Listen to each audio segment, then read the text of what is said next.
Hello everyone. Welcome to my session on coaching mirrors and how to pick and identify and use the right one. My name is Ashutosh Bhattodekar and I'm very excited to talk about this topic which has been at the forefront of my discussions in the last couple of months.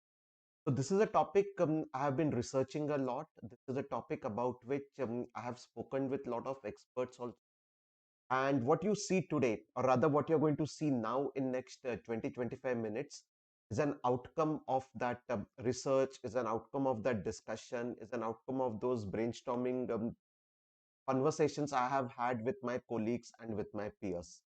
About me, I have around 25 years of experience in the industry. I have been helping organizations in their transformation journey, and I love to interact with people. I love to build a story which actually makes organizations work in an efficient and a better way.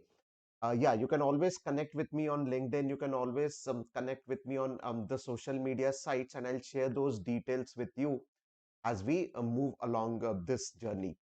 So, what is this topic all about? As I said, right? I mean, it's not a topic which has come out of, let's say, one day deliberation or a few weeks of discussion. It's a topic about which I started researching almost a year back. And very happy to inform now that we are closing this year. I have something concrete which I can talk to all of you about it. I think some very, very basic fundamentals about coaching, which I'm sure, which we all are aware about it. That coaching is a discovery process, right? It's not like a training where one person actually imparts a knowledge. It's a mutual discovery process between a coach and a coachee. And the objective is that we help the coachee uncover his or her problem, what they are facing. So a coach is a person who's supposed to ask some very probing questions, right? Some questions which will force the coachee to think about, yes, probably this could be the solution, or this will bring me closer to the kind of a solution which will try to solve my problem. It has to be non-judgmental, as we know, right? So as a coach, I cannot have my biases. I have to keep aside my biases when I'm doing a coaching session. It has to be thought provoking, and it has to be a mutually beneficial engagement what is there. And one of the things which you have always heard about coach is that a coach has to show a mirror to the coach. And what do we mean by showing a mirror to the coachee? What we mean by showing mirror to the coachee means that I have to show what is a true picture. It should not happen that I'm showing a distorted picture, or I'm showing an either a highly inflated picture about the coachee, or I'm trying to underrate the potential of the coachee. And there's a metaphor which I have picked up a picture for that. As you can see, so a cat has entered into the washroom area, and when the cat looks into the mirror, what the cat sees is a true picture about like what are the surroundings and how the cat is looking in those surroundings, right? What you see on the right hand side on this presentation, on this slide particular, is a kind of a concept note which I have created. So this session might get itself into developed into a workshop over a period of time. And what I have tried to dwell upon are some of the important topics which I'll be covering in that workshop, if and when I decide to build a workshop around it. Today, of course, I'll be giving you a small trailer, or I'll be giving you a small glimpse about what this topic holds for me and what do I mean by coaching mirrors. Now, when I was researching on this topic, or when I was discussing about this topic, this actually took me back to my high school study. And the reason being that we all have studied this in our physics classroom, that mirrors can be of various types, right? There is something called as a plane mirror, which we all see in our and use in our day-to-day life. But there are also other mirrors which are there, right? Typically the concave mirror and the convex mirror. And each of the mirror has got its own purpose, or each of the mirror has got its own utility, as we all know. All right. So before I move ahead, this is what I meant by a distorted mirror. Many times as coaches, we end up showing a picture to our coachee. And when I say using a mirror, we probably are using wrong set of questions, or we do not build a proper narrative in discussion with our coaches, or we try to focus too much of ourselves rather than themselves. As a coach, remember one thing, that it is the coach's agenda which is important, not the coach's agenda. But if we try to reverse it, or if we try to inverse it, we might end up projecting a distorted picture about a coachee. As you can see in this mirror, right? The cat coming in front of the mirror, and the picture what is coming out of the mirror is that of a lion. So obviously it will give a false notion or a false pretension to the cat, and the cat might end up thinking that you know what, she already has got all the attributes of a lion, whereas the reality is something what is different, right?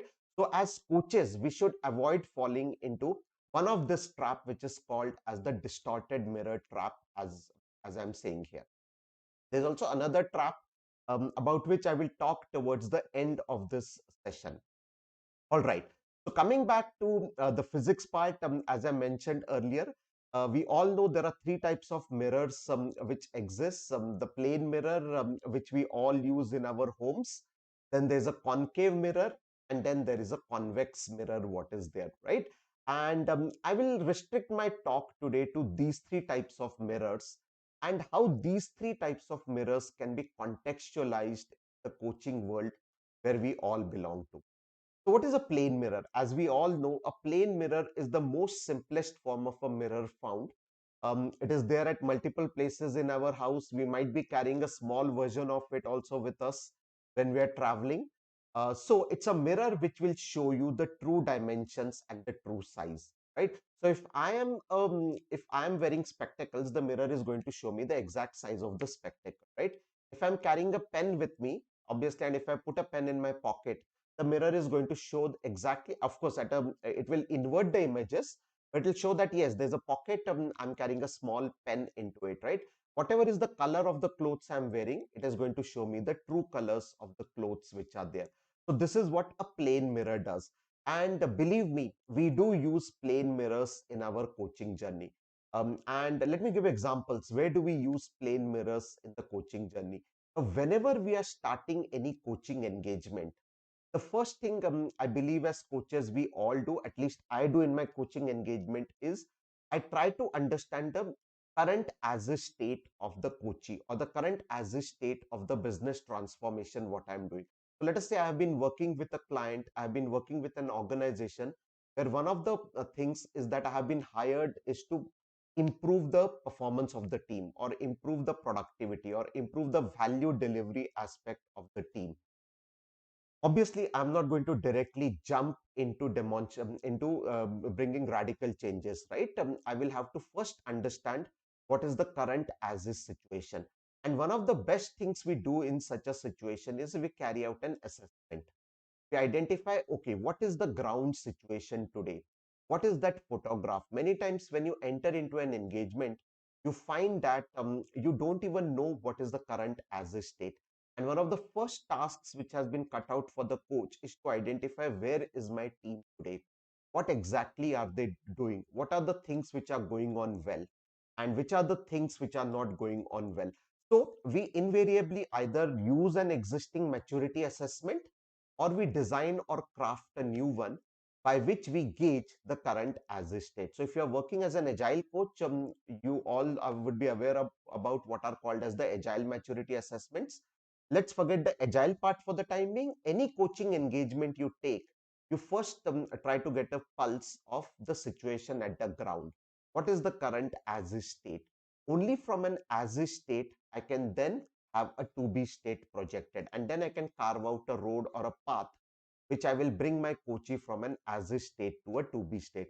So if I were to put the usage of a plane mirror, the plane mirror is nothing but your maturity assessment, what you do, because it will help you get an overall feel or overall pulse of what is the current state of the transformation, or what is the current state of the coachee, to put it in a more apt or a specific way. So this is something which I'm sure all of us are using. This is something which we have oft repeatedly used. The only problem with this is that many of us think that this is that powerful mirror, which is a concave or a convex mirror. Unfortunately, the limitations of an assessment are only restricted to what a plane mirror can do. Okay, and you will come to know about it in a few moments from now. All right, moving ahead. So then what is this concave mirror? If you recall what you would have studied in school, concave mirror is a special type of a spherical mirror. In fact, both the concave as well as the convex mirrors are spherical mirrors, and they are there for a specific purpose. So you would have seen the use of a concave mirror, especially when you're getting ready, right? When I'm getting dressed up, or when I'm having when I'm doing shaving, you will find that I bring the concave mirror very close to my face and observe whether I have done shaving properly or not. Or even when we're doing a makeup for any presentation, we will bring the mirror very close to our face and see, has there been any black spot? Is there any mark on my face which I need to remove? Another application of a concave mirror is also used by dentists. So dentists extensively use a concave mirror when they're performing a surgery on the patient, right? They want to zoom in onto a problematic area, and they want to expose that area which is the most problematic one, so that they can operate on it, or so that they can work on it. So that is the purpose of a concave mirror, right? If you want to focus on a problematic area, how I can zoom in that problematic area, I can attack on the problem, I can rectify that defect, and then I can restore the tooth. As far as dentist is concerned, it is about restoring the tooth. As far as shaving is concerned, I make sure that there's a uniform shaving which I have done on my face. Now comes the interesting analogy. Where can I use a concave mirror in my coaching journey? Or what are those specific tools which you probably are already using? You probably may not be aware that they are concave mirrors. They actually expose a problematic area of your transformation, or of your coachee, or of your client, and which needs an immediate attention. That is something which needs an immediate focus, so that if we remove that problem, majority of my problems would be solved, right? Just try to guess what can be those tools, which can be those concave mirror tools which you're already using in your coaching journey, and which are effectively giving you the benefit of what a concave mirror does. All right, so let me, without keeping the suspense, let me reveal those tools.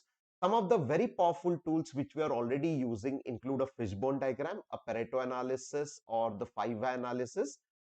Many times as coaches, we might want to focus on one particular element of the transformation. Say it could be productivity of the team.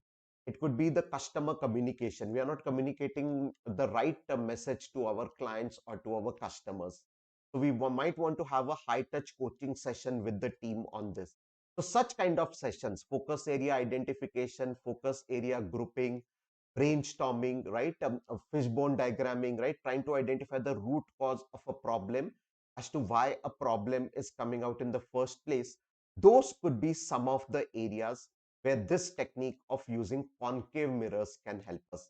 So akin to a dentist, akin to a makeup person, these are the tools which are available to us, which we can zoom in onto a problematic area. We can detach that problem out, and we can rectify the problem and restore back the transformation back to the team, right? So that is a concave mirror, or the use of concave mirror in our coaching journey. Just also wanted to let you know that whatever examples I'm taking, they're coming from my examples. Definitely, you could have some better examples. You could have some more contextual examples for your coaching transformation. And feel free to correlate it with the appropriate mirror, whether it is a plane mirror, whether it is a concave mirror, both of which we have discussed so far, or the remaining one, the third type of a mirror, which is a convex mirror. You could definitely have much better examples, much better contextual, I would say, examples for these kind of mirrors which are there. All right. So let us move to the third type of a mirror, convex mirror. I'm all equally sure that you have seen these types of mirrors also in our day-to-day life. The speciality about these mirrors is that there's an object at the center. If I'm looking into a convex mirror, I'll definitely see myself, but I will also see a wider canvas around me. And these are predominantly used in driving, right? So the driving mirror, which is there in the driver's seat, next to the driver's seat, is a convex mirror, because as a driver, I can see not only my vehicle, but I can also see other approaching vehicles to me. If there's a big lorry or a truck approaching me, or I want to cut into another lane, or I want to move into another lane by giving a proper indicator. But is it a right time for me to move into that lane or switch over lanes? A convex mirror will give me that entire view, right? You also find such mirrors at the intersection of a hairpin bend in any of the roads. So let's say you're climbing a mountain, right? Through a hairpin bend, sorry, right? You will find at the intersection of the hairpin bend on the road, you will find such mirrors also placed, so that you can see an approaching vehicle. So if any vehicle is coming downhill and you are going uphill, you can take an appropriate cautionary route, right? Or while you're coming down and you see a vehicle approaching fast on the top of the hill, you can accordingly have your guardrails established for it, right? So that is a purpose of a convex mirror, what is there. Now again, you'll also find this mirror incidentally in an ATM area, the automated teller machines where you go and withdraw cash. The security camera there actually is a convex mirror, right? Because it wants to capture not only the person who is doing a transaction at the machine, but the surrounding objects also from a security perspective. Now coming back to our coaching world, what is the convex mirror in our coaching world? Well, there are a lot of tools available which actually act like a convex mirror. Especially when we are doing a big room planning, or when you're doing a horizon planning, when I'm doing a product road mapping exercise, when I have a strategy being built around a product, or let us say a 2 year horizon, or a 3 year horizon, or a 4 year horizon for a product. Those kind of activities, the product canvas, the coaching canvas, or for that matter, the Eisenhower decision matrix, right? Which is a priority item, which is a low priority item. But although it's a low priority item, I just need to have a watchdog. I just need to keep an eye on it, right? It should not go off my radar. Because otherwise, if I pull it off the radar, out of sight is out of mind is what happens, right? So such kind of activities what we do, right? It could also be, for example, your traditional project plan which runs into 5 years. There are activities which are going to happen at the end of 3 years or 4 years, which you keep it at the back of the horizon what is there. So such kind of activities or such kind of tools what we use in our coaching journey, they will fall under what we popularly call as the convex mirror of coaching. Again, as I said, there could be many other tools, there could be many other context specific tools for your business, for your domain, and feel free to identify which are those convex mirror tools which are there. All right. Now, while you are using these tools, yes, the reason why I've classified them into plane mirror, a concave mirror, and a convex mirror is the fact that as a coach, we should know which tool to use at which particular point in time. For example, while I'm driving, I cannot use a concave mirror, right? It will lead to a disastrous consequence. Or while I'm getting myself ready for that photo shoot, as I said, or a dentist performing a surgery on the tooth, he or she cannot use a convex mirror because it will again lead to a disastrous consequences. And plane mirror has got its own set of limitations which are there. So the reason why I have tried to talk about this is that we should know which mirror to use when, and most importantly, try to identify the benefits of each of these tools from a mirroring perspective. While doing so, we have to be a little cautious because we might end up entering into what I popularly call as a house of mirrors trap. And again, this is a concept which is not something new. You have seen this in a lot of movies. One of the very famous Charlie Chaplin movie has got this house of mirror, what is there. And you have also experienced it on your own, right? I mean, either when you're a kid or when you have kids and you have taken them to an amusement park or to a fair, right? You see this house of mirror, but I'm calling it as a house of mirror trap. It is good to do this in an amusement park. It is good to do this in a fun fair, but it is equally disastrous to do the house of mirrors in your coaching transformation. What is a house of mirror? In a house of mirror, you see there are a lot of mirrors which are placed in a structure, right? Some are perpendicular, some are straight facing each other. And as they say, right, it is very easy to enter this house of mirror. All you have to do is you have to walk in, buy a ticket and walk in. But the most challenging part in a house of mirror, you know it, right? To come out of it. And there are a lot of funny things happens in this house of mirror, right? You might think that I'm trying to basically touch someone, but you might end up basically touching a mirror, right? And you might get injured, right? You might want to basically shake hands with someone in the house of mirror, only to find that you actually hit that person, right? So a lot of funny things. And as I said, right, this picture is from the Charlie Chaplin's movie. Do watch this scene. It's a very hilarious scene, which actually demonstrates what all problems can a house of mirrors land up into, right? I mean, this cop is trying to catch Mr. Chaplin, and how Charlie Chaplin actually hoodwinks the cop in this house of mirrors. Now, why is it called as a trap? Is because if you try to use too many tools, you might end up creating a house of mirrors in your coaching transformation, and the result would be equally disastrous. Just like a house of mirrors might result in an injury, it might result in funny things happening around, right? Similarly, using too many of these mirrors, trying to have too many tools, trying to apply too many techniques without knowing the benefit of those techniques might result in this house of mirror trap, what is there. So that's the word of caution, or that's what is a note with which I would like to leave you all with. That try to use the tools judiciously. Don't simply follow the tools which I have talked about, especially about those concave, convex, and the plane mirrors. You might find some better tools. You might find some better utilities which could give you the same benefit, and try to contextualize those tools for your respective domains. So on that note, I will take a leave from you. Do share your feedback about this session. What did you like? What can be further added onto this? Or if you have any clarification, feel free feel free to reach out to me. I'll be more than happy to talk on it. This is Ashutosh Bhatodekar signing off for the moment. Hope you had an exciting capsule of knowledge for all of you. Thank you very much, and do subscribe to my YouTube channel and connect with me on LinkedIn. Bye and have a great day ahead. Thank you.